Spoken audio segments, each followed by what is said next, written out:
Bienvenidas y bienvenidos al vídeo donde haremos una introducción a los contenidos de la unidad 9, Introducción al análisis raster con SIG.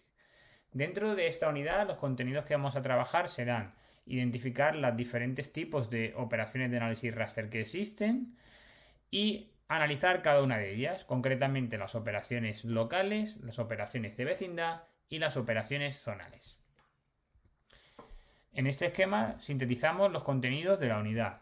En primer lugar, veremos los tres tipos de operaciones, en qué consisten, operaciones locales, de vecindad y zonales, y estudiaremos de manera particular cada una de ellas. En qué consisten las operaciones locales y los diferentes tipos que podemos encontrar, concretamente reclasificación y superposición. Y dentro de las operaciones de vecindad estudiaremos los análisis de distancia y los buffers, y de las operaciones zonales estudiaremos la identificación de regiones o áreas y el cálculo de áreas. Con respecto a los tipos de operaciones de análisis raster, podemos decir que tenemos tres tipos.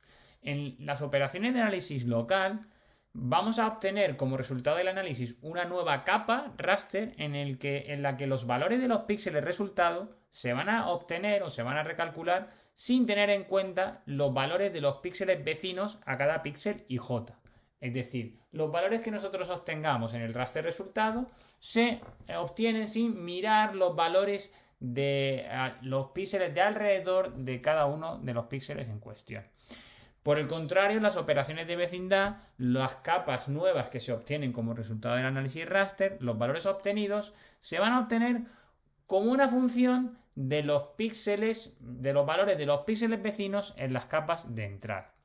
Y por otra parte, y por último, las operaciones zonales que se realizan sobre las diferentes zonas en las que se pueden dividir los valores de un raster. Veamos con un poco más de detenimiento.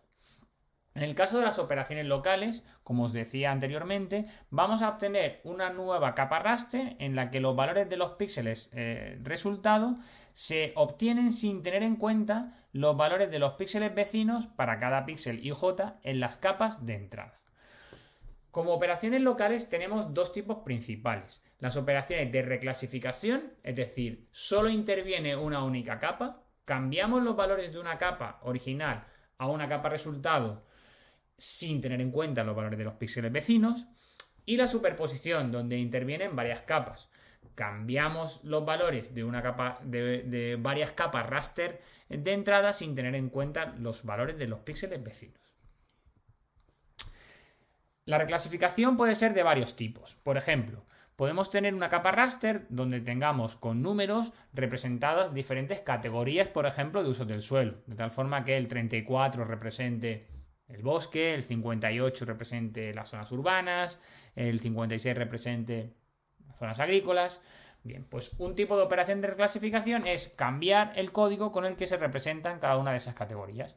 Lo que antes era 34, ahora paso a llamarlo 1. Lo que antes era 56, ahora paso a llamarlo 2. Por tanto, todos los píxeles que tenían valor 34 aquí, ahora tendrán valor 1. De esta forma puedo cambiar, como os decía, los códigos con los que represento una variable de tipo categórico.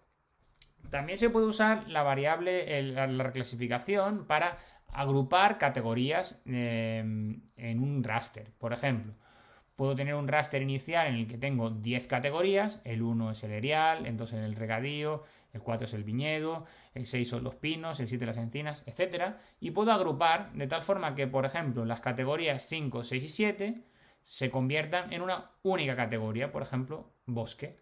De tal forma que 5, 6 y 7 pasarán a ser 4. También puedo emplear la reclasificación para variables de tipo cuantitativo y para agruparlas o dividirlas en intervalos. Por ejemplo, si tengo un raster que representa el relieve, que es una variable de tipo cuantitativo, podría dividir el relieve en varias categorías, menos de 400, de 400 a 500, de 500 a 600, de 600 a 700, y asignar un valor temático a cada uno de esos intervalos.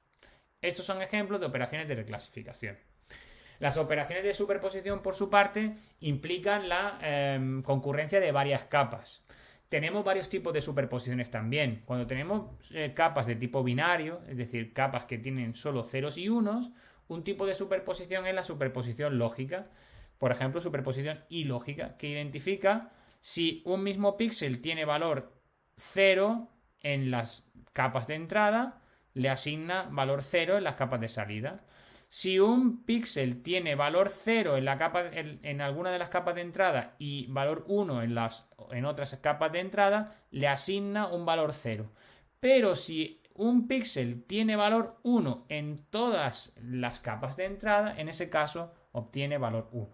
De tal forma que, como resultado de la superposición, para capas de tipo binario, 0 y 1, solo obtendríamos como resultado 1 cuando todas las capas de entrada tengan en ese mismo píxel valor 1. Otro tipo de superposición son superposiciones de tipo aritmético, cuando las variables que tenemos son de tipo cuantitativo. Por ejemplo, podría tener una capa raster con los habitantes en el año 90 y otra capa raster con los habitantes en el año 80. Podría hacer una resta de los valores de cada uno de los píxeles, 70 menos 50, 85 menos 70, para obtener así el incremento de la población. Esto es otro tipo de superposición que se denomina superposición aritmética.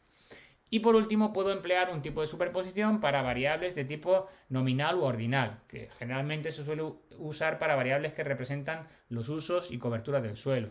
Para ver si una cobertura del suelo, por ejemplo la cobertura 1, en este caso agrícola, se mantiene estable a lo largo del tiempo. En el año 50 era 1, en el año 90 era 1, por tanto sigue siendo 1.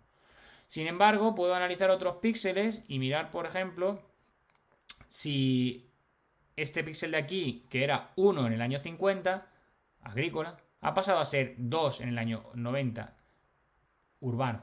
Pues para cuando se produce un cambio de 1 a 2, de agrícola a urbano, establezco una nueva categoría, 4. Por tanto, este píxel que era agrícola y ha pasado a ser urbano, tendrá como resultado de la evolución de los usos del suelo la categoría 4, que implica cambio de agrícola a urbano. De esta forma puedo identificar las estabilidades en los usos del suelo, 1, 2 y 3, los que se mantienen estables, y los cambios, 4, 5 y 6. Los que han cambiado de agrícola a urbano, los que han cambiado de agrícola a industrial y los que han cambiado de industrial a urbano. Las operaciones de vecindad, en este caso, en contraposición con las operaciones locales, los valores de los píxeles resultados se recalculan teniendo en cuenta los valores de los píxeles vecinos. Vamos a estudiar dos tipos de análisis de vecindad, el análisis de distancias y el buffer. El análisis de distancias me permite obtener una capa resultado con las distancias a un determinado píxel a partir de los valores de los píxeles vecinos. Si quiero calcular las distancias a este píxel, el píxel vecino tendrá un valor de, suponiendo que el tamaño de píxel es 100, la distancia desde este píxel a este son 100, desde este a este son 100, desde este a este son 200. En el caso de los que están en la diagonal, debemos resolverlo mediante el teorema de Pitágoras. En este caso sería 100 al cuadrado más 100 al cuadrado, raíz cuadrada, que es equivalente a 141,4.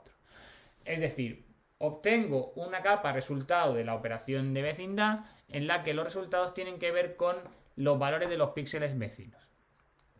Una de las más típicas, como os decía, análisis de distancias, pero también análisis de buffer. Es decir, es un resultado del análisis de las distancias en las que se asigna un valor, por ejemplo, de 1 a aquellas distancias que son mayores o menores a una distancia dada. Por ejemplo, si quisiera calcular o identificar un raster, un análisis buffer en raster para las zonas a menos de 300 metros de distancia de un punto determinado, pues todas las que tienen menos de 300 podríamos asignarle valor 1 y a todas las que tienen más de 300 asignarle valor 0. De esa forma el resultado de un buffer es una capa binaria de ceros y unos donde se establece el cumplimiento de un criterio de distancia. 0 el incumplimiento, 1 el cumplimiento. Por último, las operaciones locales me permiten asociar a cada celda valores relativos que no son a dicha celda ni a su entorno, sino a la clase a la que la celda pertenece. Vamos a estudiar dos tipos, la identificación de zonas y el cálculo de áreas.